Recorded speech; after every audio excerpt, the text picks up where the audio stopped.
Ladies and gentlemen, back by popular demand, the greatest thing to happen to video gaming, David Turner and the Computer Game Show.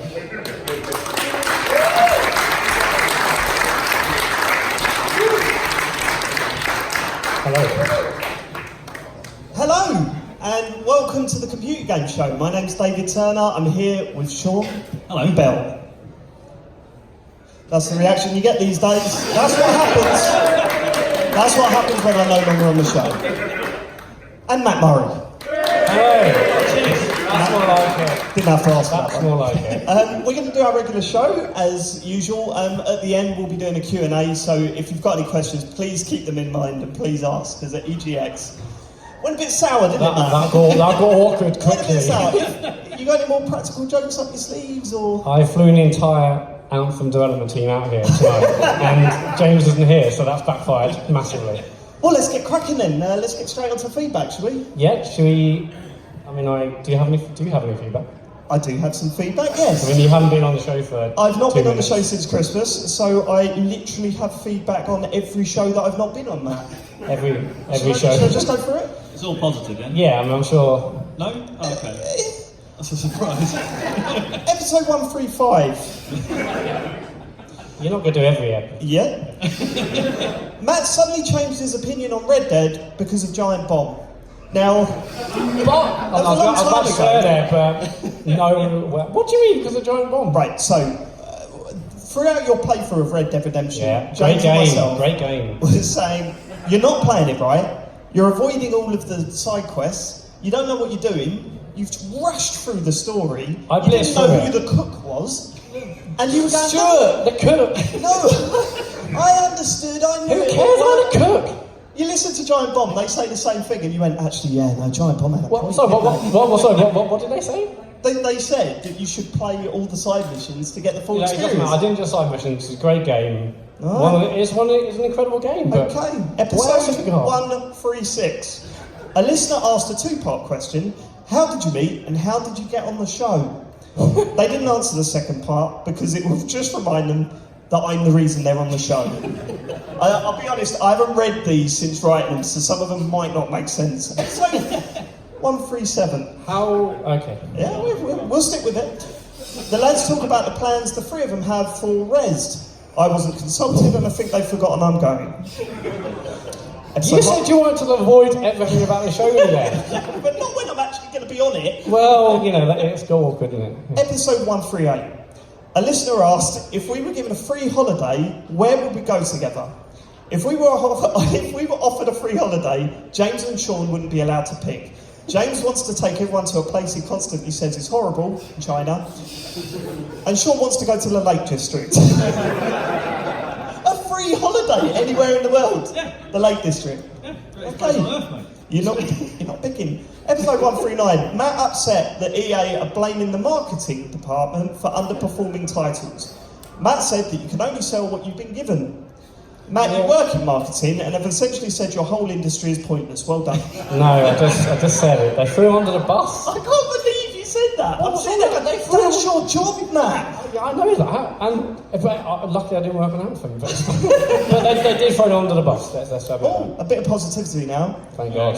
Episode 140. Very good show. Thank you. Matt versus James RE Crackdown was great. However, Sean needs to learn how to stoke the fire. Say it's better than Yakuza, even if you don't believe it. Make James cry, I put at the end there, fine. Okay, right, so between this episode and the next one after, I received a text message from someone on the show, and I'm not going to say send me this, but this is the text message. Dave, when are you coming back? Matt is driving us mad about the streaming stuff. I'm getting about 8 abusive messages a day from him about my streams and what I should be doing. I think I'm going to stream Earth Defense Force 5 tonight just to play. I mean, Farley, I can't believe. Sean, what? Sorry, mate. What are you doing? Trying to make it a good show. I mean, abusive is a bit strong. episode 141. No, It's going to be awkward. I guarantee James has said more, but you're just not letting on. You angry little man. You all said that when I come back, you'll all leave the show. No, you won't. This is all you have. I must have been a bit angry that day. I mean, lack of sleep. Some of these are a bit angry. 142, Sean says he hates it when a friend calls him, but then he goes on to say that he loves having voice messages sent back and forth with a mate while he's driving like a CB radio. That's essentially phone calls, Sean. No, it isn't, because I've got time to prepare the response, you see. It's like... You're on a live podcast. Episode 143, Matt brings up, you can't talk about Red Dead until you finish the epilogue argument again. James shot him down, Matt went quiet, this made my day. Also, it's prologue, I know that now. Yeah. Also, James was moaning at how hard it was to find Xbox games with gold games on his Xbox One. I messaged him to say, you can pin them to your homepage and download them directly from the dashboard. I sent that to him simply to make the process easier. And he responded with a long rant about how much he hates the Xbox. I mean, that just sums James up. I thought I just needed to note that down. A special Google episode. Sean is essentially just reading my WhatsApp messages and passing them off as his own opinion. For what game was that? That was the Google episode. Oh, the Google Stadia. Stadia, that's the one. I'm sure you'll be talking about that later. No. We'll just shut up about it. 3 episodes left. Don't worry, we'll get there together, alright? Oh, Episode 144, James moaning about taking notes while playing Life is Strange, a game he got for free to cover on the podcast. He didn't. We covered that on the Life is Strange episode. Episode 145, I hate the housekeeping segment at the start of the show. Hate it. Also, James noticed he says in the beginning for the first time. This is episode 145. That was mental. I didn't realise that you should have gone in for it for that. Well, he just said that before that he says in the beginning. He said it every episode. He said it for 145 episodes. And last week's show, Sean hates words like doggo, but just says James is off on his hollybobs. Is that not allowed? No, you set the rules and then break them. So No, what the different words? What's There's the line? no rule. Yeah, but what's the line? What, it's just what I like and what I don't Yeah, just like. certain words annoy me. Fair enough. That's it. So that was my feedback, but other than that, it's been alright. Oh, But good, hang on, thank we you. want to hear feedback on things like Google Stadia, Anthem, What about it? I mean, I've played Anthem. but Great, isn't it? It's really frustrating. Because it's one of those games where there's something there, but I can't play it. Because the first mission I had to play 4 times and it kicked me out every time. And I just thought, I'm done. I can't do this no more. Stadia, I don't know. It's not what I'm interested in at the moment, so we'll part that one. would you back me up for any of my arguments on the show? No. No. Right, I think it's time for the news, isn't it? Let's. Get on the news. So James isn't here. So I guess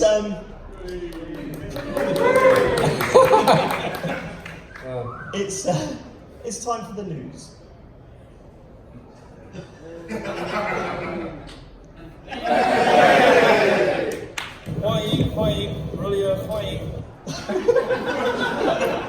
I love him. Look at him. Look at his little face. Look, he's got his wife to film this. Look. He's in public. Oh. Hi. Okay. I mean, you can't hear it. It's too windy. He hasn't thought about that side. I said do it inside. If you're going to do it inside so we can hear you. So I do apologise for the audio. Okay, so this is me doing the news, and now people are staring at me, which is really, really embarrassing. So you're all there at Rezzed, I'm here in Shanghai, and I'm sorry I couldn't be there, but I really wanted to be, but then we ended up having to come here instead. Having to come here. We've ended up having to come here. All right, James, go on. What you got for us? I wanted to go behind this annoying because it's really loud. Again, right? Seriously, imagine if this was actually the news, right? This is. They've cut to James Farley. It's a bit annoying. There's this broke behind me. I just ignore it. And hopefully it's not ruined the sound. But No, the wind has. I'm still going to the news. There's been a couple of things that have happened since when we recorded last, not that long ago. Yeah, so let's What was that bit? just get on the news. I'll see what I've got. The funny thing is now Baby can't force me. Didn't think about that, did you, James? Yeah, he can't do anything to stop me from recording this, which is quite good. Wait, where's my thing? I lost it. Okay, so here's the news. It took him that long. It took him that long.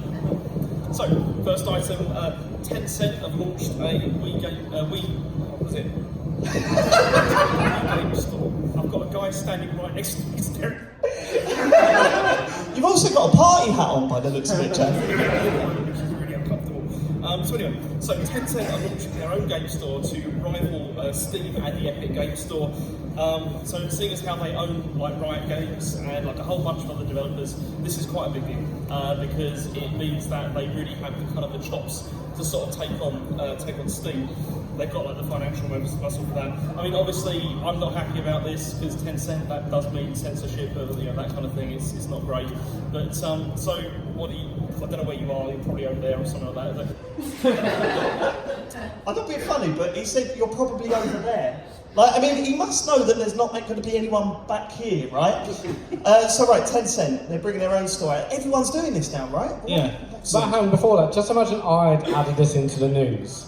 Oh, Because it's got China connection, it's like all over. It's straight in there. Oh, brilliant, China. So, what do you think? I mean, Sean, you're the only one that really uses Steam. What do you think about this sudden influx of... Because initially, when the Epic Store was announced, everyone was saying, well, this is actually quite good because now they've got a bit of competition. Yeah. And then it seems to have gone sour towards the Epic Store. Well, it's like, yeah, because Epic are just doing it by buying up loads of exclusives and everyone's going nuts about it. And now... I've got thoughts on this, and I'll probably get slated, right? People saying I was anti-consumer, right?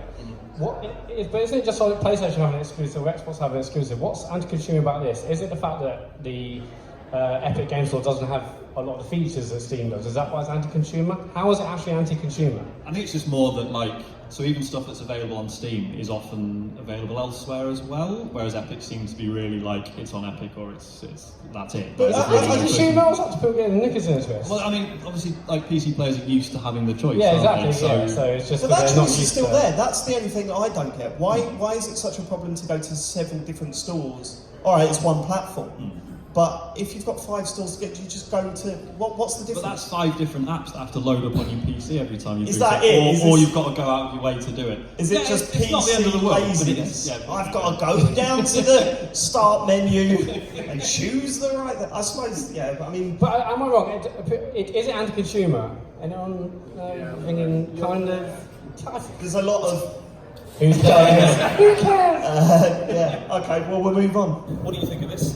We've already said it. The guy's back. Good look. Okay, the next story is this was Apex Legends. So the player data for Apex Legends got wiped.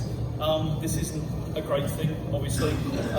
So this happened with the 1.1 patch, and there seemed to be this problem where all the progression was being lost, and people would log in and it was all gone. That's not a good thing, obviously. So to try and fix this, Respawn limited the activities that players could do, but then now they fixed that. This is a non-story, really. Again. Unbelievable! He actually said it. He actually said it. This is a non-story, really. You read the news, James. He moans at me for inserting good actual news stories, and then he brings this up. So what is the story? The people have logged in and lost their game progress.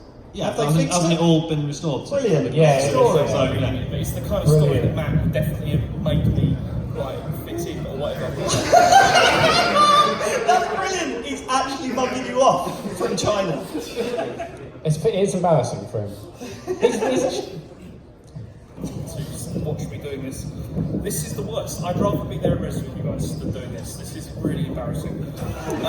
Okay. This is the worst. He's out in China, he's seeing the sights and everything, and he's saying, this is the worst. I told him to do it inside, so no one had to look at him. Okay, next news story is that Switch is getting a controller to support in-game chat, which is nice, because we all know it doesn't do that. So this is from, it's getting louder as well, this is from Vox, and they supply Fortnite's in-game chat and they've opened up their SDK to all developers. So this company called PDP have made a controller, and I've got some more people arriving. It's called the Face-Off Deluxe Plus Audio Wide Controller. What is that as a name? I mean, it's a terrible name. It's got a 3.5-inch laser jack, and because it's late 90s, it's also got like these interchangeable face plates as well, which is odd. Say what you think of that. I don't know. It's fine.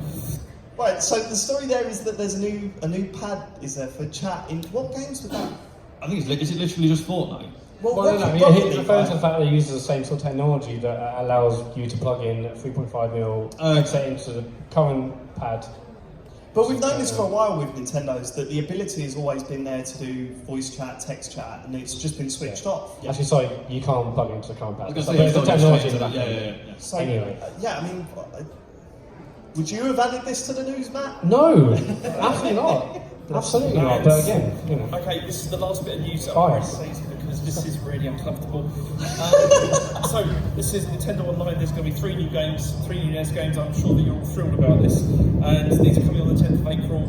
The first one is Punch Out, and then we've got Super Mario Bros. The Lost Levels that everyone knows about. Says, oh, it's too hard, but actually, you know, I've quite enjoyed it.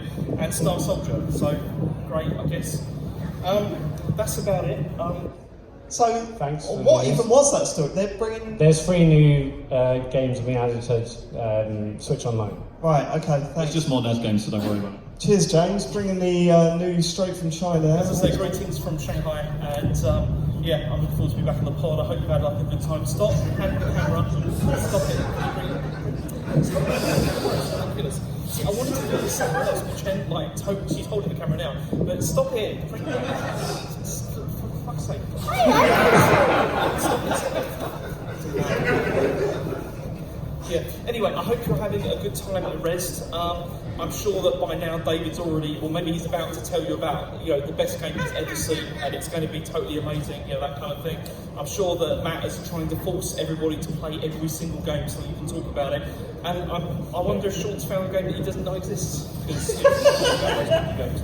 But yeah, so thanks, and you know, I'm sorry I couldn't be there, but you know, obviously, I mean, David, I hope you haven't paused this loads, because that. Sorry, mate. Sorry. That'd be really annoying. And yeah, thanks. See you. Bye. Stop it. Stop it. James Carr. And applause there for Dave. He's the absolute best. I love that one. I've actually, I mean, we've been saying as we've been walking around, oh man, where's James? Like, we've been looking around for him and stuff. I miss him. Just when he didn't put it on his calendar, he just didn't know when Rez was. He wasn't even bothered. Well, he's too big for us now. So has there been any other news that he hasn't covered since? I was going to say, because to be fair to him, he had to film that on Wednesday. Yeah. So that was only 2 days worth of news since the previous episode. I mean, I think the main one is that, so Nintendo have announced that Mario Odyssey and Zelda Breath of the Wild are getting VR support. Very exciting.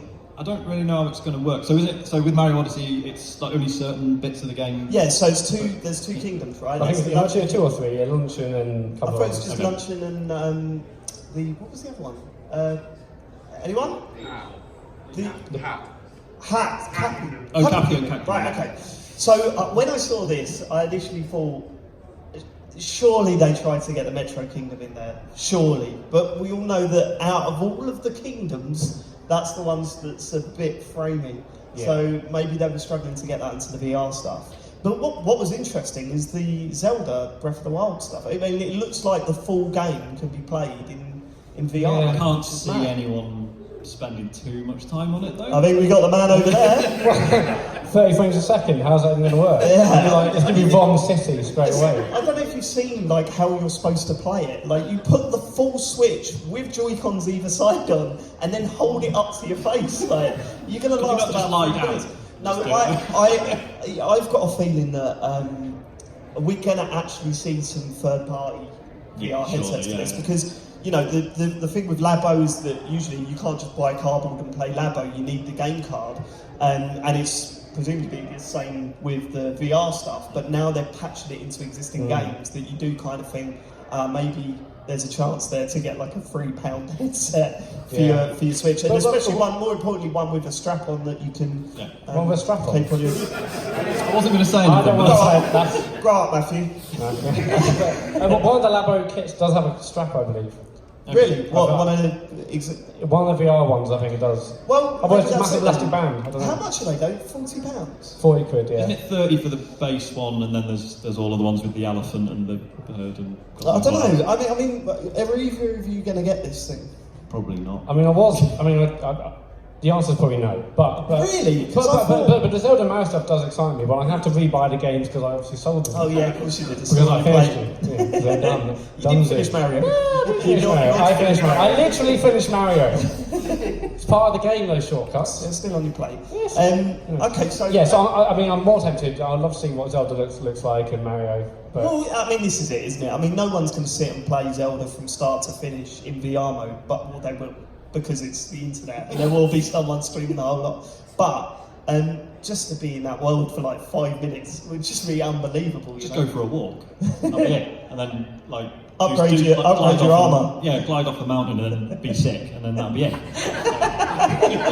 But no, the reports on that VR Labo stuff, it's been quite positive. Yeah, the previews are like, really I mean, good. a lot of people are saying, you know, obviously it's not as good as PSVR and other VR headsets. Still call them helmets. But no, it's been quite positive that it does actually work and looks pretty good for what it I can't believe it. And it'd be interesting to see if this has opened up to other devs as well, because when you've got like, so don't talk and nobody explodes, keep talking and nobody explodes even, that was originally a VR game, so maybe they'll just patch that in. I don't know if they're giving that access to... I will say this, so you've got those cardboard, like Google Cardboard or whatever, and you slot your phone in. That Switch console is a little bit, it's quite a bit heavier than your normal phone or whatever. So you just go put the headset on and go, lift your, can't look up. Yeah, I feel pretty silly sometimes in the lounge, maybe playing like Super Hot or Beat Saber on PSVR. But I don't know, the idea of holding up the Switch in a cardboard box, that looks interesting. You're going to get it. We all know you're going to I'll get play it. for 2 minutes. It's Day one. Right, okay, is that it for news? I think so, yeah. So should we talk about what we played Yes. at the show? Of course, we're coming to you live from EGX Rezzed 2019. We've been walking about all day and playing games, so should we just go through them? What was the first game we played, Matt? You know about this. Pacer. It's a Wipeout style game coming to Xbox PS4 before Q4 is what we were That's what told. they said, yeah. It's made by some of the original development team or some people who may have originally worked on Wipeout. Oh, really? Yeah. And it's Wipeout in like 4K, 60 frames a second. It was really, really fun. It looked good. I mean, the AI, there was I like how you went for the tech specs before mentioning that it was fun. That was Yeah, you know, you've got to get in. It didn't mention it. Do you know what? I will say this, is that I thought it looked really good. I think it played quite well. Yeah. I feel it needs something to sort of set it apart, you know what I mean? We've been talking about getting F-Zero back for God knows how many years on our show. But this one felt like it really needed something to set itself aside from Wipeout. And... Well, the trouble is, it was fast. It looked good, but like there was no AI basically. From the moment like the race started, they were gone. And I was just in the lead, just going around. Yeah, but then we all finished that demo. I'm like, yeah, I'm amazing at this game. There was no AI. Probably done that on purpose, but I mean, yeah, I just hope people don't look at it and go, oh, that's a Wipeout rip-off, because obviously... Well, that's all they're going to say. Yeah, but obviously because Sony laid off the original devs, didn't they? And that's presumably why some of them have come together and made this, which I think they're more than entitled to do. But yeah, I know what you mean. It was like another Wipeout, but there's nothing wrong with that. No, but there's part of me, because there is that gap in the market for a game like this, but there needs to be a hell of a lot of drivers on the course, right? That's what F-Zero was so... That was the appeal of that game. And if they manage to just like ram it with like 40 races or whatever, 100 races on a track, landed from a plane, yeah, I'll be up for that. What I found interesting, I was talking to Keith, the guy like the PR that talking to us about the game, and he said obviously in Europe, Wipeout was massive. So over here, I was like, it's from the people who made Wipeout, but over in the States, they don't really care about Wipeout. It's more about F-Zero. Really? So over there, they're like, it's sort of like F-Zero. It's not made by the F-Zero people, but it's sort of like F-Zero. Because over there, Wipeout wasn't a thing. It was all like about Euro Trance and Euro Dance, and over here it was massive, but not so much over there. I've never fully got into a Wipeout game. mainly because I'm one of those guys that's just like screaming along the side of the wall at every corner, like Harry playing Mario Kart, you know what I mean? So yeah, I've never really clicked with one. F-Zero though, love it. Right, my friend Pedro. Yeah, played on Switch. Now there's a lot of buzz about this game. Yeah, and it has looked good in like the showings we've seen up to now, like the Nintendo Directs and whatnot. What do you make of it? Did you play it? I did play it. What did you think? I wasn't blown away. Really? No, like it's quite freemy, I'd say. Well, yeah, I mean, and they'll slow down in the game, which is like what this meant to have like the bullet time type thing, but also it didn't feel nice to play at all. Yeah, but honestly. I mean, you're not going to get a finished product at something like this. So well, I don't mind a finished product. I want a finished product. Give me my finished product. So I think with like you can sort of give them a little bit of... I mean, I was it's looked great with everything we've seen so far, so I was quite excited about it, and I think it's quite complex. There's a lot of things you can do control-wise in terms of going to like these like bullet time mode, and then like do some flips, and you can aim on two people at once. And yeah, so there's essentially a jump button, a dodge button, a slow-mo button, and a button to aim a second gun. Right? Yeah. That's the idea. It's complicated. There's no getting around that. And within the 5 minutes that you get to play it at something like this, you can't really sort of get the hang of it. But I was still managed to pull off some pretty cool moves, like jumping down, seeing two doors open, two people coming out, aiming at one guy, aiming at the other as I was dropping, doing a spin in the air and taking them both out. Yeah. I think you're going to have those moments, especially the more you get used to the controls. It was pretty. Yeah, I liked it a lot. Yeah. I just don't know. I don't know when it's out. So I'm kind of like, if it's still got a few months to iron out those frame rate issues and stuff like that, then I'm going to be all over that. But yeah. Did you play it, Sean? I didn't know. Have you been interested in it after seeing it from directs and whatnot? Yeah, totally. Especially because it was one of those that was like, it's one of those games that existed as like animated GIFs on Twitter for a long time, and it was like, oh yeah, it's that one with the guy on the skateboard and the gun, and it's just, it's been one of those, so I'm really excited for it. Yeah, I don't know, I'm less pumped now, but we'll see. Has Matt just taken the place of James Farley? What's happened is that I was really psyched about Stadium and stuff, and I was getting like, James like beating me down saying, hate that's rubbish, so now I've changed, you know. Is that why every time something has frame rate issues now, you're like, this was on Stadium? This is shit. Well, don't slag off Stadium. Also, I swore, so... that's pretty... You're not allowed to... Anyway, so yeah. Next game. Inops is a game that I played. It felt like Loco Roco. It was the usual side-scrolling platformy type game where you play this what looks like a little blob of ink, and the sort of the hook is that you can either split everyone up or keep them all together, exactly like Loco Roco. But then you can also manipulate different things within the world to try and get past. It was okay. I mean, it's. The biggest problem we're at the moment with indie games is that there is a sort of a style that seems to be repeated. Not all games, of course, but there does seem to be this sort of similar look and sound to. It's the silhouetting. Yeah, and it's really hard to sort of stand out when you're doing one of those games. You really need something to stand out, and this one I'm a little bit worried that it might fall through the cracks, but. You never know. But it wasn't in the game, so you're not saying, is it Game of the Year or not?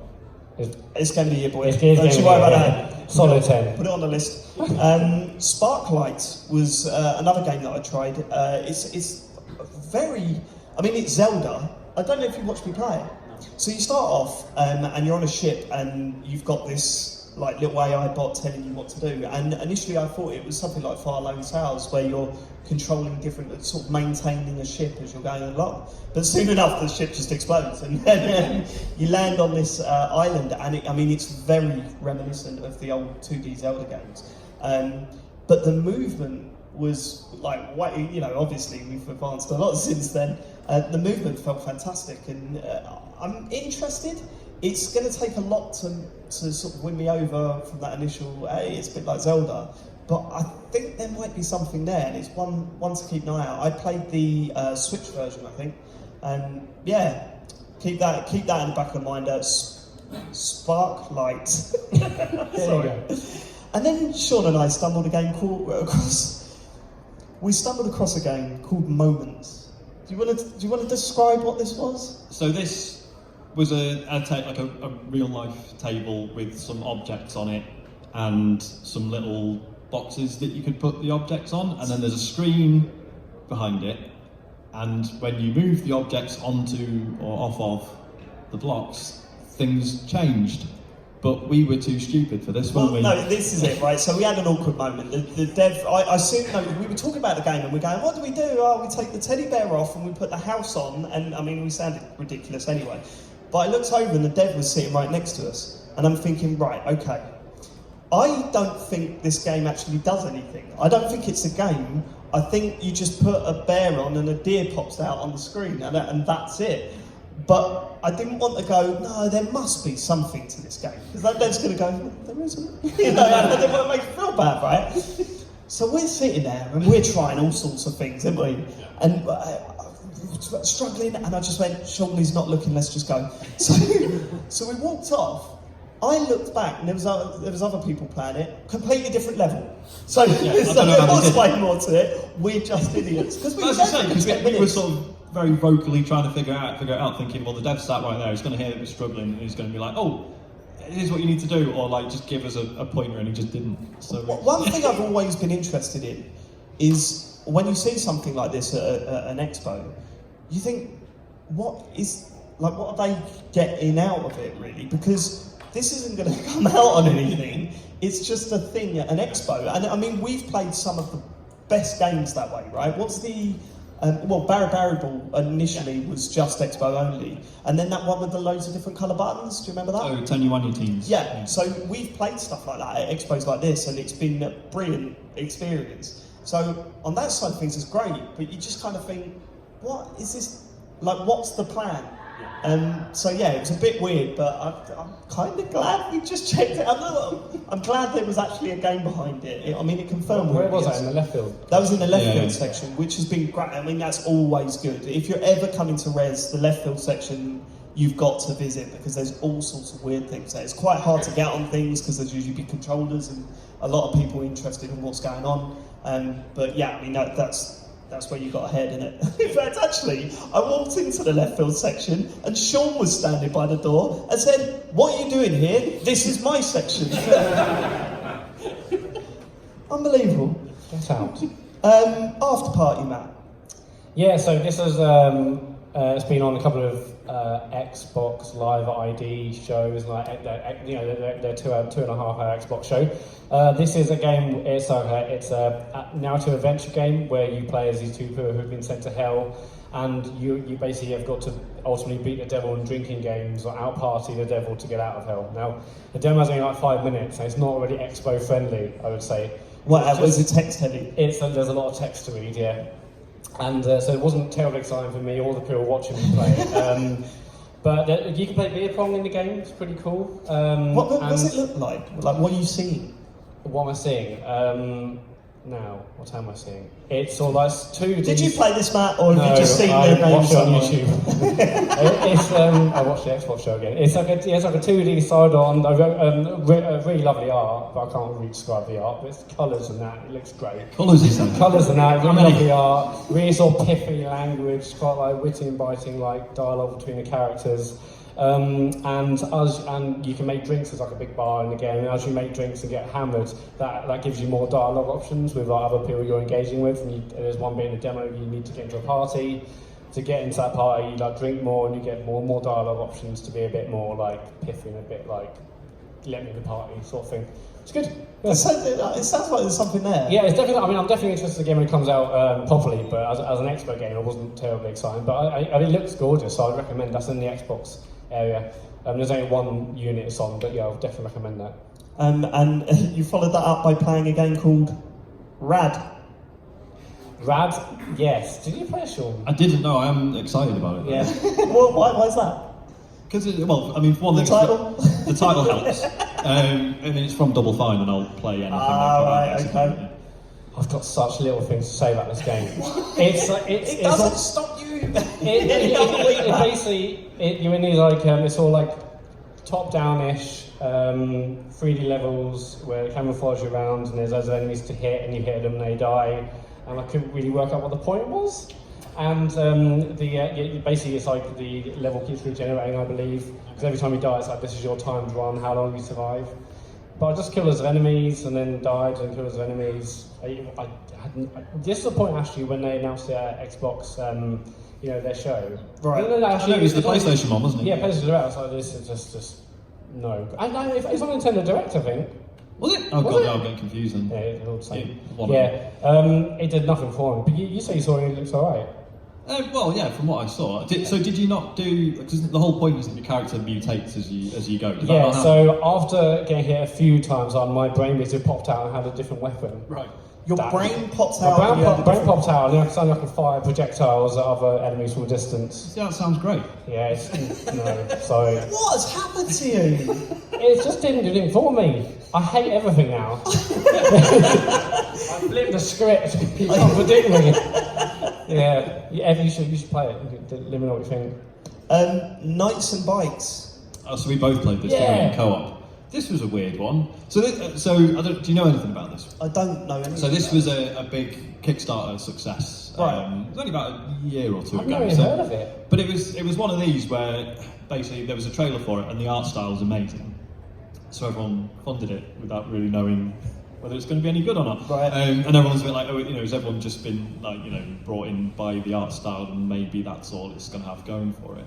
Having actually played it, I really enjoyed it. But I still don't know what it is. I will say, first of all, great art style. Yeah. Oh yeah. That really captured it me. actually is. Like knowing We just what say it was the going to great look like. art style for all of these, and then we don't have to say Yeah, that's done. It was, it looks lovely anyway, but it was the way, when there was dialogue between the characters, there was all weird, crash zoom stuff going on. It was actually quite funny. So what did we do? We woke up in a trailer, and then you found some wellies, and then we fed some geese. So found a bike. So it's almost like papercraft style, isn't it? You were saying Yeah. it's like sort of rough, like what looks like cut out characters. You can move around first, and you hit the circle button, and then I had to wake you up. Yeah, you yeah. can wake him up by pressing circle. We could high five. Yes. And if Which you is- like, sorry, I To be fair. failed to see the game. Well, this is it. no, but hang on, you can high five. Do I? You mentioned the high high five, When you right. high five, right, what happens is one person holds circle to Right. say they want to high five, Yeah. which makes them hold their hand up and go like, ah! Yeah. And it's really weird. It was great. It was great. I'll make sure I pre-order that then, Sean. Thanks. Anyway. And then we fed some geese. So the welly boots allowed you to kick puddles. Yeah. We don't know what for. We don't know what for. It felt incredibly childlike in terms of it felt like we're dealing with kids. Yeah. Do you know what I think? It's like, Yeah, we yeah. got welly boots and you can kick in puddles, and then you can high five, and you had to feed the geese. Yeah. And there's nothing else. So we found a bike which belonged to your character. And it's like, it's my bike. Yeah, no, I wasn't allowed to use You it. wasn't So allowed, then we it's had- like, get your own bike. It's like, there's loads of really funny dialogue on screen, and as Sean said, lots of crash themes. I picked up a bike, it's like, that's my bike, and it had wicked wheels and super fast. This feels like you've Funny been on than a it lovely sounds. holiday together, and you're trying to tell me the anecdote between the two of you. Do you remember Honestly, it was when? dead funny. It was dead funny, I promise. And then we had a race, even though you were on a bike and I was on foot, but I won somehow. That was great. You on the foot race. Yeah. But I was on the bike. It was, honestly, this was really funny. And then I we really went liked into it. a cave and there was a golf course there. Yeah, then I we started found a playing frisbee. crazy golf. Yeah, we were asked to pick up clubs, but Sean picked up a frisbee, and it was like a wicked circular one. Anyway, it's a good game. I mean, it kind of sounds. We don't know what the story is, or what even the narrative is, or how you progress. I found it entirely pleasant, Yeah. not really knowing what was happening. It wasn't confusing in an annoying way. It was just like, I wonder what the hell is going to happen next. I've no idea. I mean, it kind of sounds like a game that's here at the Expo that we haven't had the chance to play, but Untitled Goose game. Oh is it yeah. called? Yeah. And we watched it for a little bit, and I find that game fascinating because when it was first announced and we first saw what it looked like and kind of what you did, I mean, the internet kind of blew up, didn't they? Look at this! And your initial reaction is kind of like, is that going to be like Goat Simulator? Is this going to be wacky it's humor or wacky. whatever? I've got to say, I was laughing a lot watching people play that. It looks like it's now fully put together. It's like there's a theme to the game. I don't know if any of you have not seen this. I'd be surprised if you hadn't, because it really did explode on Twitter. But the idea is that you control a goose around the farm, by the looks of it, and the whole point of the game is to piss off a farmer. And we saw there was one bit where whoever was playing made the goose sort of drop some vegetables, and the farmer went to pick it up, and the goose ran back round and nicked the keys and run off. And what was so good about that, the animation is so perfect. You know, the farmer wasn't running after them; they were doing that little, dad jog across the road. You know what I mean? And all that sort of stuff. Honestly, if you get the chance, it's down by the Nintendo section downstairs. I was sceptical when I first saw this game, but when you actually see someone playing it really does look good. Yeah. And has there been any word on when that's coming out? Not that I'm aware of. No, I think it's just summer. Yeah. But yeah, I was a bit when I saw it it got announced. I was like, oh, it's a funny, wacky Goose game, lol, and people were like, oh, look at the gifs. But you're right. But seeing it today, there's a bit more detail about it. And there's like a massive checklist of like actual objectives. Yeah, there is. If you want, but it also looks like it's just a joy to just play around with the systems. Well, that's it. I mean, because it looks so beautiful and it's so well animated.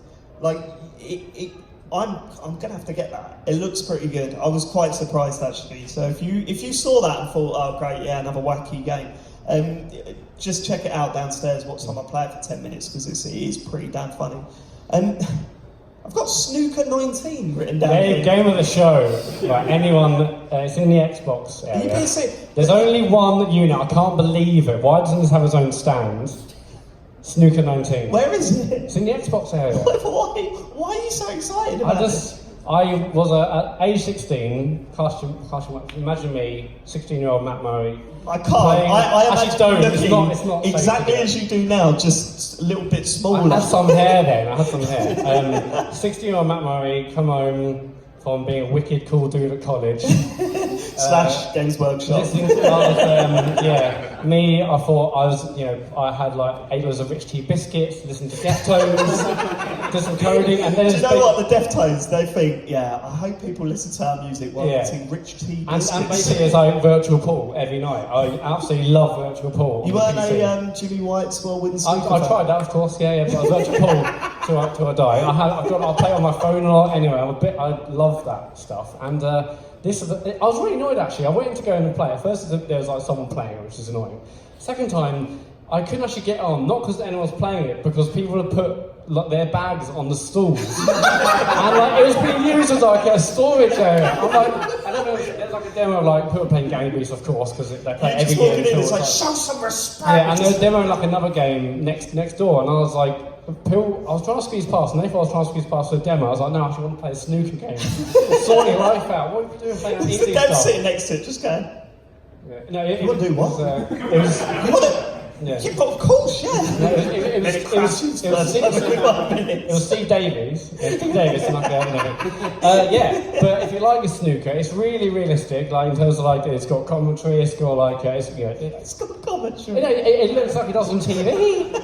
I was really impressed. I genuinely cannot wait. Is John Virgo in it? Yes or no? It's not Big Break, the game. Well, it should be. Do you think snooker's going to be one of the first video game sports that'll be photorealistic because there's so little? Pretty much. Actually, I was actually a bit disappointed in the player characters. Yeah. They're a bit robotic. I've got a feeling this could be the first sport where video games devs go, no, we're done with that one. No more snooker games. We've had some emails about it in the TCGS inbox, and I haven't really said I'd be excited, but an email came in. And Sean was like, "What's this shit about some snooker game?" And I was like, "I've requested. I want to play that game. I'm really excited for Snooker 19." Anyway, everyone get over after this. Just rush over there for a massive queue. Really surprised to death. Right, Lonely Mountain Downhill. Is that right? This was me. This is a game about riding a mountain bike very fast down hills and crashing a lot.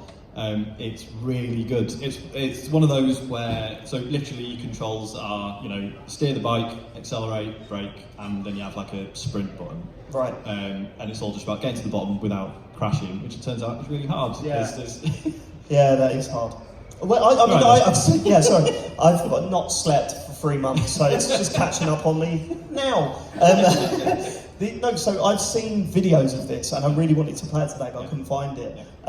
Is it as good as it looks? Yeah, basically. The trick with it is like, yeah, it's super easy to crash or fall off or whatever, like constantly, because obviously you want to be going faster because you want a better time, but you need to be careful because you're sliding around a lot and hitting things and what have you.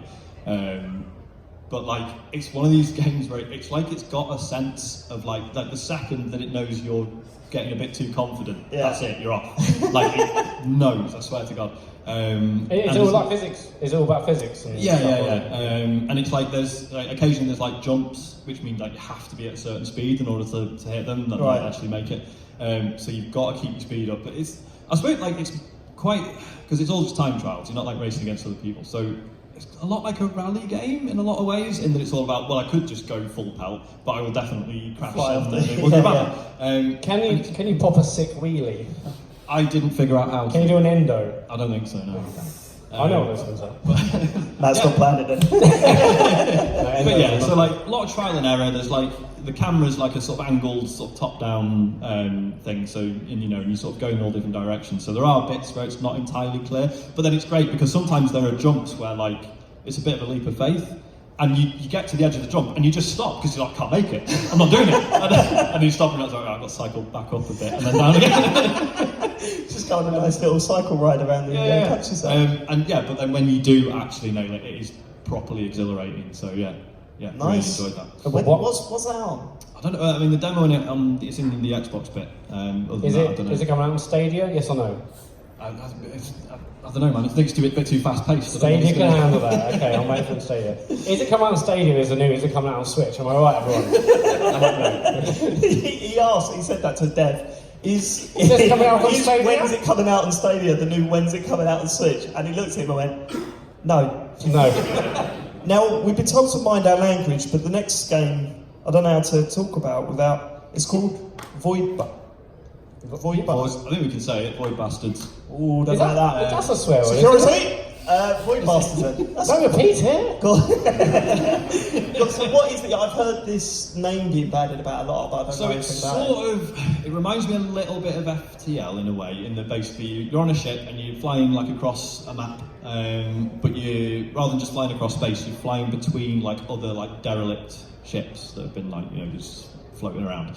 And then as you get to each one, so yeah, you have a character and you have like certain weapons and items and resources that you need to be mindful of.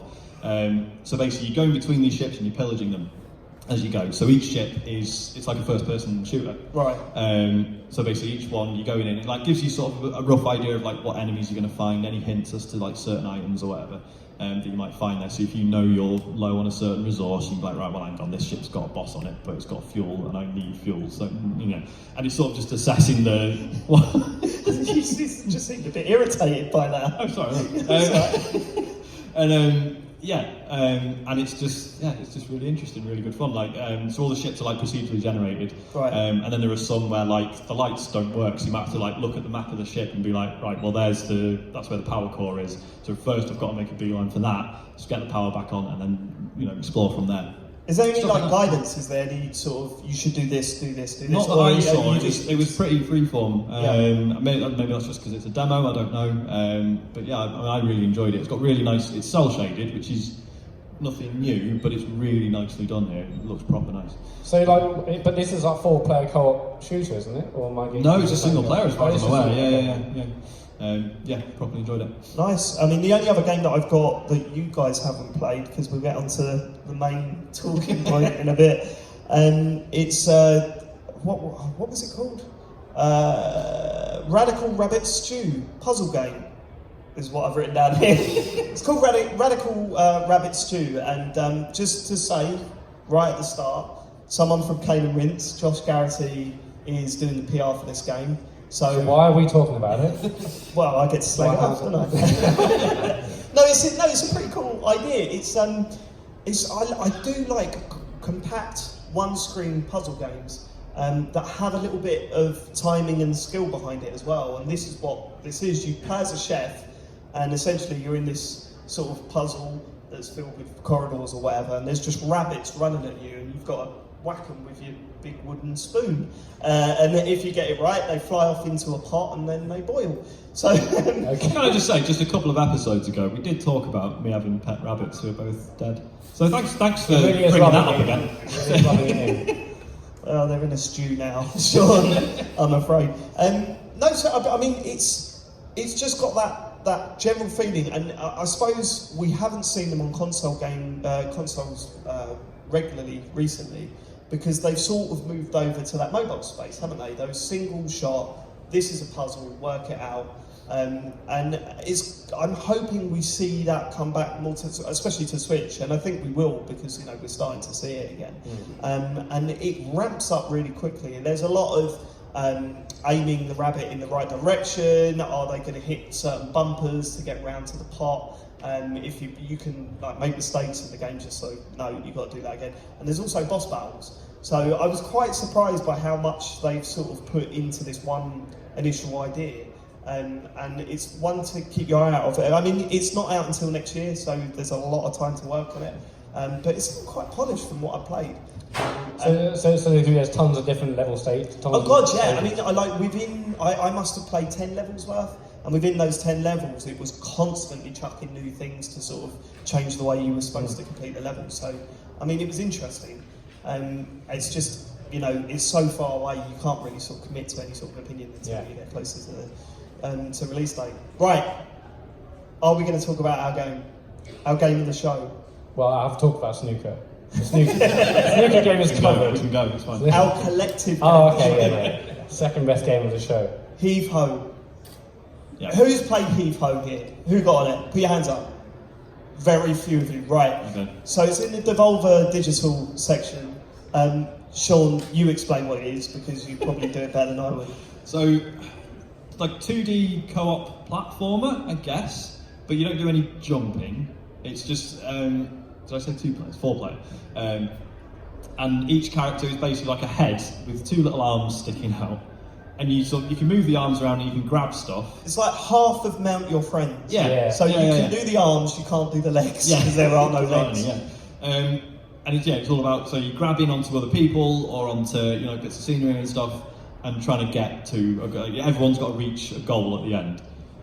But there's usually the route is never straightforward. It's always a case of forming a link of all your characters, and then swinging, and then the person at the top letting go so that you grab something else, and basically it's one of these that's it's a little bit unwieldy, but it's by design, because it means you all end up shouting at each other and laughing about it.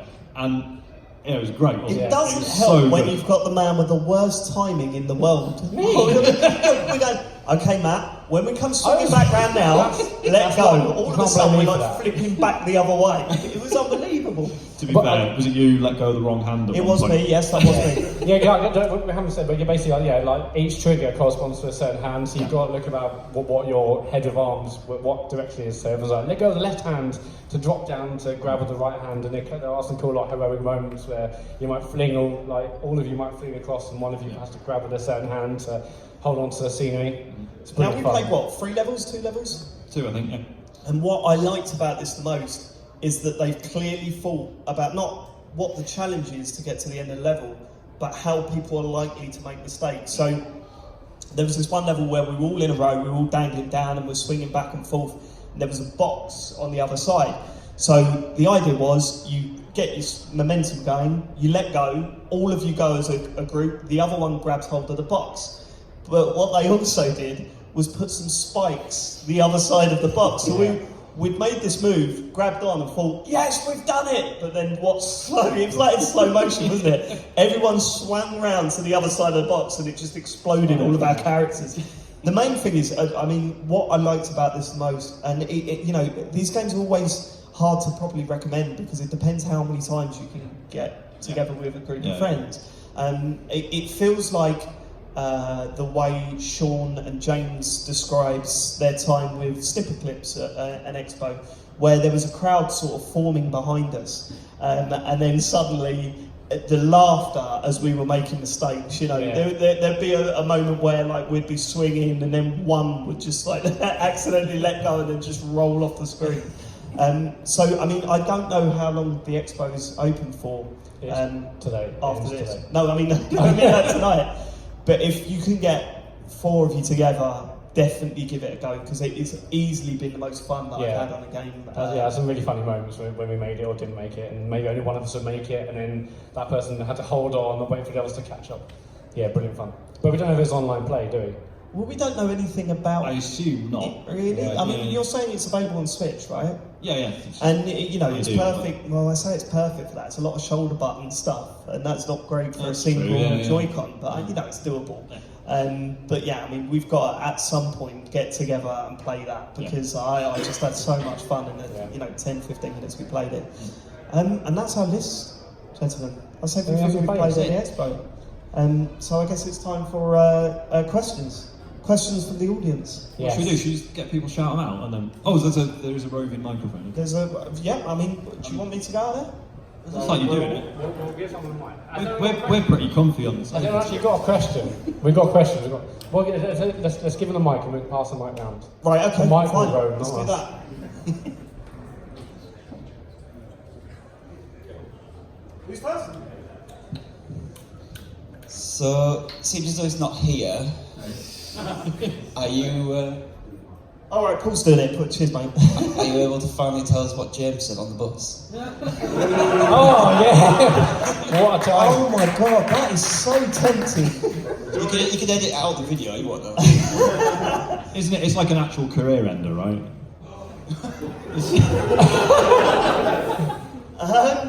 Do you know what? I mean, not that there's any such thing anymore. It just puts you on the alt right circuit instead. But Where's the camera? Is it there, right? James, I know you're watching this on YouTube. Take a note. I'm saving you a lot of embarrassment here. Everyone here wants me to say it. Everyone, just cheer. They all want me to tell them what you said on the bus, but I ain't gonna do it, mate. Alright? You owe me. You owe me a big time. No, I can't. Honestly, it was one of those things that when I said it on the show, when I brought it up on the show, after we recorded, he phoned me and said, "Why did you do that?" I really didn't want anyone to know, and I said, "Okay, I will never tell anyone," which is a lie, because when I'm back and he pisses me off, it's coming up. And what killed me as well is after our Game of the Year show, where we had that massive standoff between Red Dead Redemption 2 and Astrobot, Yeah. I should have just said, "Switch your vote, James, or I'll say what you said on the bus." But he would have gone Astrobot. He would have. Not what? And let me say what he said on the bus. No, These two don't even know.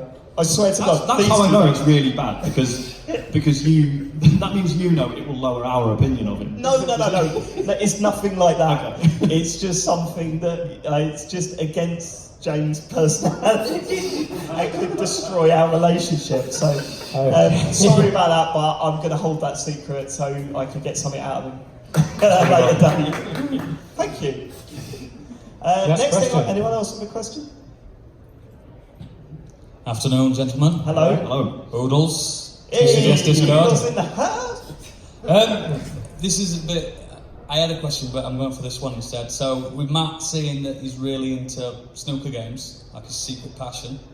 Oh yeah. I want to know everyone else's secret, like, sneaky game. Like James really likes that volleyball, Dead or Alive. Yeah. So what's everyone else's? Like, now's your chance. Your secret game that you're really into that no one else is. This is the thing, I've got no shame with anything. No, I'm just my whole thing is talking about games that no one else bloody likes. So What about a really popular game then? Oh yeah, Sean loves a bit of Call of Duty.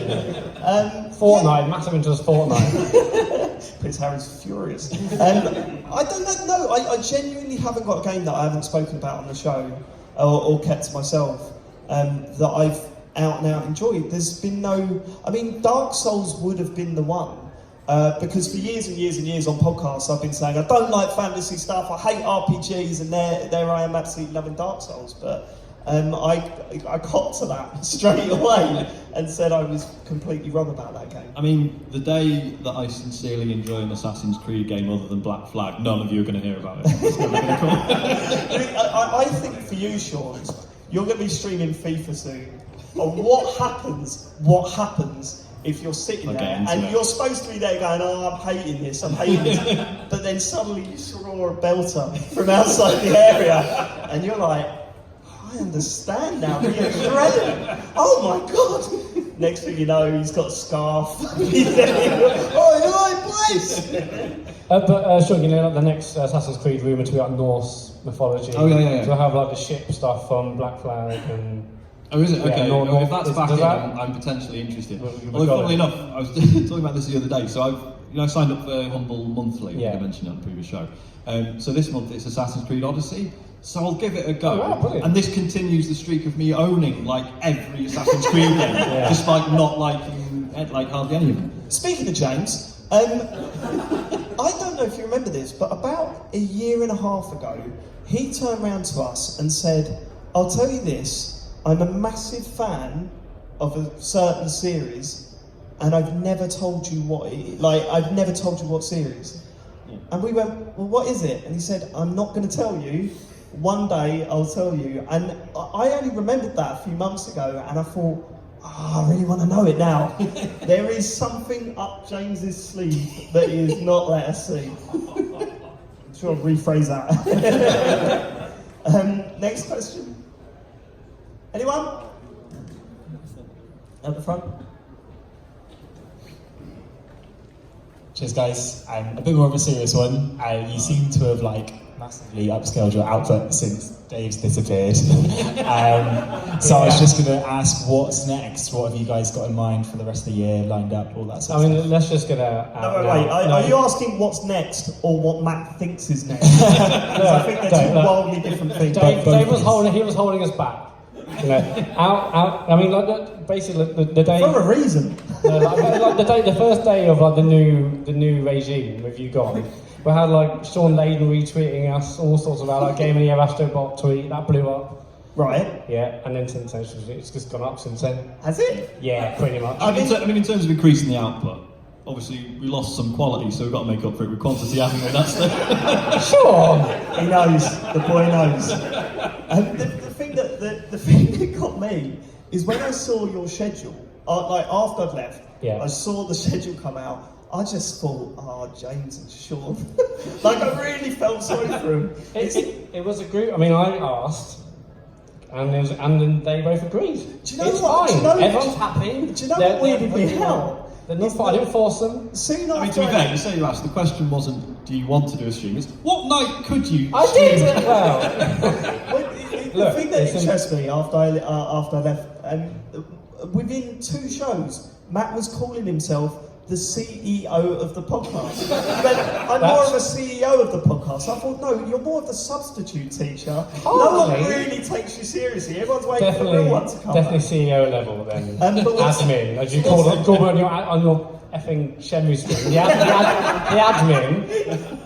He's genuinely unbelievable. Well, admin. So what is next then? What have you got planned for the rest of the year? Alice Kidd will be coming when James gets back from China. Sean's doing FIFA next week. Sometime. To be fair, it'd be a relief not having to come up with a new indie game every week to play. So it would be sort of a relief, but I would have to play FIFA instead. I'm still plugged away at Shenmue 2. I'm enjoying it again. I think. It's starting to pick up pace. How far are you into it? Well, they were saying in the chat during the week, I'm about 2/3 in. But apparently the last third is quite busy, so I'm looking forward to getting to that. I've just arrived in Croydon in it. I'm not sure of my chances. So what else is on the list? Plenty more of these. Plenty more of these. I'm also doing Bloodborne now, but Night in the Woods probably has to be done. Are you really going to do that? Yeah, I need to get that off my plate somehow, so that's probably done. I don't know, the Resident Evil thing messed me up big style. I know when you watch my Resident Evil stream, so I basically was very close to a mental breakdown. It was brilliant. It has definitely affected me. I was worried all of Wednesdays leading up to the stream. I was almost sick. I had a sick pocket, but part of me wants that hit again. I want that rush. So I don't know. Maybe another horror game would be funny. I don't know. Maybe just not with chasing in. That's fine. The 500 Moon Challenge. Oh, no. The 500 move that would be challenge more without stressful. you cheating. That would be more stressful than Dark Souls. Oh god, how good would that be? I'd watch it. I'd watch that. No. I mean, no. You know, I love that game, but it sort of made me hate the game, not doing the extra like Dark Side of the Moon stuff. Still on your plate. No, it's not happening. But yeah, we've got plenty we want to do. Plenty to do. Cool. Any other questions? Put your hands up. Oh, we got another one at the front.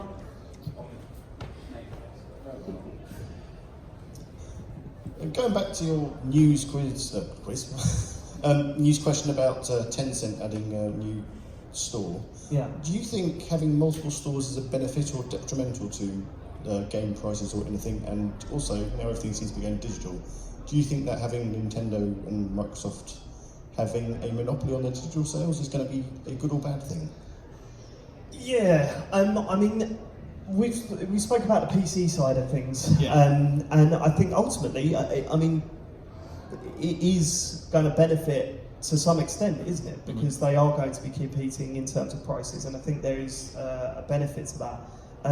The whole, when there's the store on your own platform, I think that's slightly different. They're going to do that anyway, aren't they? They're not going to introduce other stores. And I don't think they force developers to charge certain amounts. I'm pretty sure devs all have control over what they charge and when they do sales and stuff. I mean, as I've far as got I'm no aware. idea. And obviously there's like, you know, bigger sales that they might do. I mean, PlayStation Store seems to be every other week. Yeah. It's like, oh, it's the spring sale again. It's the Tuesday sale. It's still spring, so yeah. I guess I don't know how it works. I assume devs are like approached, like, look, we're doing this is, you know, sales going to start on this date. So You know, get involved on it. are you still an active PC gamer? I mean, on and off, yeah. But have you downloaded any of the other stores yet?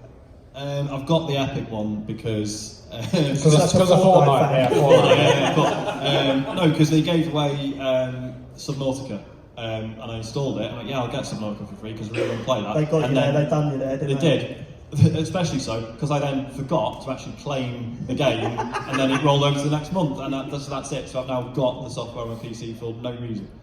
But you've got no interest in buying games elsewhere? I mean, what is it? I forgot what it's called. The new game from the guys who did Castle Crashers and stuff. I don't know. May You're have- talking to the wrong man. I've made that up. It's a new game from the people that did Bastion and. Like Hades. Yes, Hades, that's the the one. So they've got that exclusively, and I would like to play that.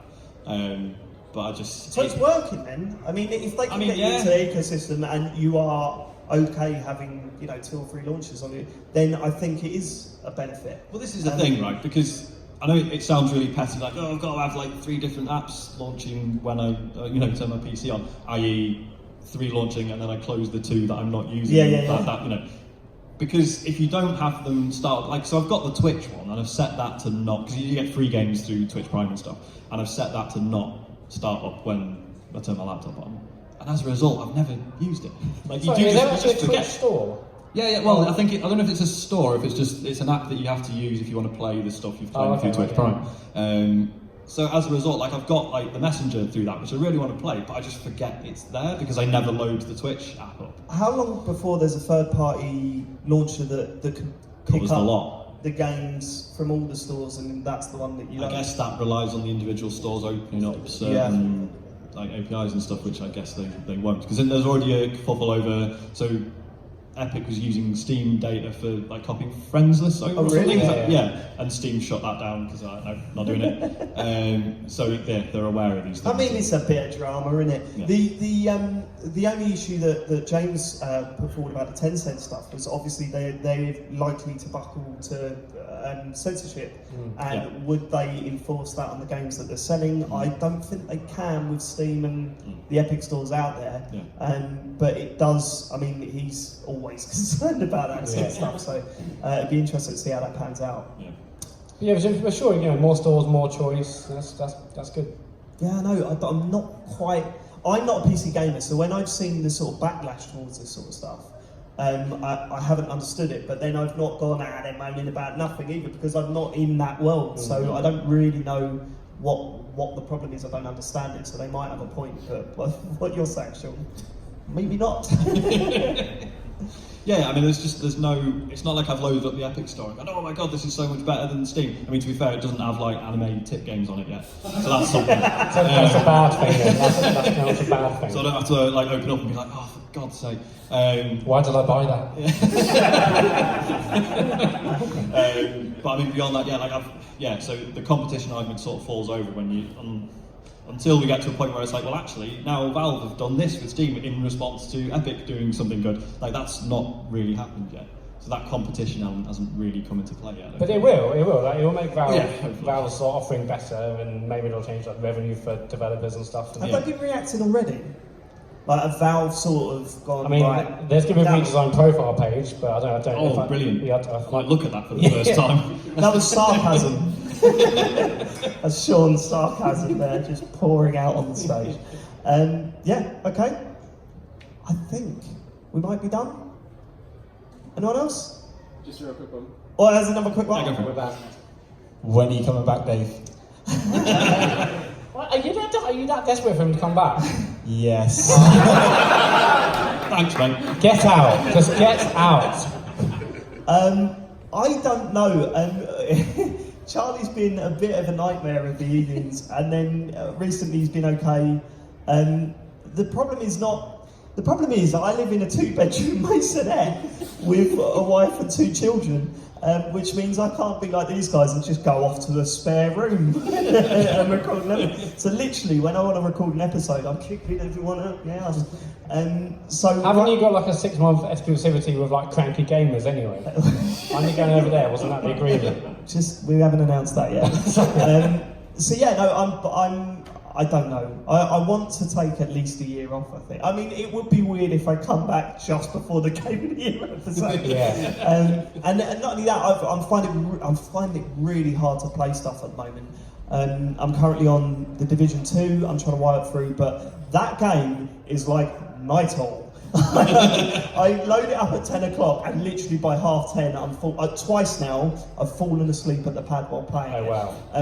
It's because it feels like it doesn't take much thinking. You know, there are enemies on screen and you're shooting them, and it's fun. I'm not dissing the game at all, but it's like there's not a lot of thought behind it. And after a couple of missions, I'm genuinely nodding off. I'm really glad I haven't put more time into that, because I hear those people saying about the different world tiers, and they're like looking forward to the raid, it's all coming out very soon. Yeah, and I will slowly get there. Like I'm level 15 or 16 at the moment, so I will slowly get to. I think I'm actually higher, but I am slowly getting there. But I'm struggling playing that. Sekiru, I tried that for about 10 minutes. And So how did you pronounce that? Sekiru, is it? Sekiro. Yeah. I can't, sorry. Sekiro, I tried that. I got to the first guy that was slightly harder than the average enemy in that, and I just went, no, I'm not. I mean, it's clearly amazing, don't get me wrong, but I got to that first enemy and went, I can't. I'm at work all day, stressed out. I come in, a baby's screaming in my face, and then there's this one dude that's just taking me down in one swipe. I've not got time for that. And just Rocket League is the only thing that makes me happy in my life at the moment. So sorry, kids. But yeah, no, it's just about Rocket League at the moment. But so I'm fine. Like if I was on the show every week, what you'd be playing would be. Well, I just play Rocket League. And about games that I had. To be fair, that was me with Destiny 2 for ages. I know, just it's horrific. that was fine. People love that. Honestly, you know when I was on the show and we would get emails like saying, "Oh my God, you're talking about Titanfall 2 again," and I was going, "What's your problem, man?" Well, I'm getting the problem with Destiny 2. Literally the other day, I've been playing Destiny 2. Skip forward half an hour. So no, honestly, I don't know. I want to come back. I'll say this. I've really missed it, and I've been texting you guys while I've been listening it. Friendly feedback, which a few people have blocked me for. But yes, I've really missed being a part of it. But we did the Life is Strange spoiler cast, which I absolutely loved. Yeah, that was good. And so hopefully, a bit awkward at the start, but Very awkward at the beginning. Right, can we address this? Yeah. this is because I misunderstood. When you said, like, oh, because you played it most recently, do you want to lead it? Right. I thought that meant the whole thing. How? Obviously, knowing you, I should have known better. Yeah. I mean, how you could think that I've just stepped away from... I'm not gone. I'm just on the holidays, right? No, but because it was like, because that episode is a bit of a sort of sideshow compared to the major, I was like, oh, we won't be that bothered about hosting it, it'll just be like... Yeah, but would you do that, right? If you're at work Yeah. and your boss goes on holiday Yeah. and then they come back and there's a big company meeting, Yeah. would you just like go up front and go, right guys, oh well, you want to do the meeting? Right, okay. If the meeting's about a subject that like half the people in the company aren't that fussed about, Yeah, and he's researched. No, I've done this Yeah. paper, but my boss is going to do Yeah, but if the boss has been away on holiday and Sean's been doing a brilliant job, Thank you. then that's, no one. Yeah, sorry, don't, it's fine. Brilliant job. I mean, that's subjective, isn't it? I hope that was caught on the... That was good. It was a good moment. I will be back soon. I can't wait to come back. I've really missed it. So, but these guys are obviously doing an amazing job. I'm still listening every week in anger, and I'm looking forward to the E3 show this year. Who's not doing it this year? Me. Oh, Sean. It sounds like I'm not You're missing nothing. You must have been loving it. Every single news story that comes up, such and such, they've dropped out. He's sitting there all stuck. No, it's going to be a big year. Microsoft got xCloud. Well, this is it, right? Just me. Anyone else? This is it. I was thinking, what could absolutely break him? What if Valve just say, we've got, half an hour to do over E3 or whatever? Everyone's going to be, like, that would be perfect for me. If Valve's just suddenly announced that they were going to announce something at E3 and Sean had to miss that. We all know that's not going to happen though. Isn't it? Well, yeah, Did you but- listen to Joanne Bond this week where one of them went, No. I've heard of a secret Valve project, Half-Life related. Oh, yeah, it'll be something for the new VR headset. It'll be something for like Will it like Valve that? Index. Or another bridge building game, that'd Yeah, be maybe, good. So so I'm sad I'm missing it, but I will be back soon. I can't wait. And by the looks of it, that's us. That's us done. I just want to say, everyone, thank you so much for coming to watch us. Whether you've heard the show before or if you've just popped in because you were walking around and saw some people sitting down, I hope you've enjoyed it. We podcast once a week, every Wednesday. I say we, I'm not on the show, so it's not quite as good, but Matt... It's better, if anything. So Wait, we're come on. cruising for a breathing, Matt. But you can follow us on at Computer Game Pod, and we're on Twitch and YouTube and all your usual places. Just search the Computer Game Show. And for those listening on the podcast, I'm really sorry, but I won't be here next week. But I'm thinking of you all. I love you all. And I just want to say a massive thank you to all the staff here at the Fringe Theatre. They started the Fringe Theatre at EGX, and I thought it was such a cool idea, and it really felt like it worked. There was such a diverse range of different shows and bits and pieces they were putting on. It was really exciting. To see them to bring it to Rezzed has been really exciting as well. We've been walking past every now and then and seeing how many people were actually in the room, basically comparing it to what we would get. If I'm being honest, it was an ego thing. But it seemed rammed the whole day, and it's really exciting. And It's great to headline again. It's great for them to save the last holiday for the big one. But basically, we wouldn't be here without the people that work here. So a big round of applause to them for putting it on.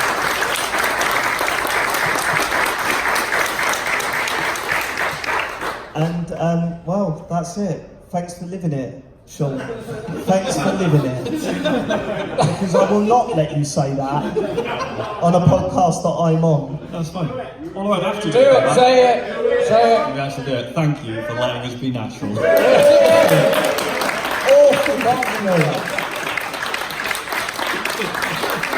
We'll catch you soon. Thanks. Bye.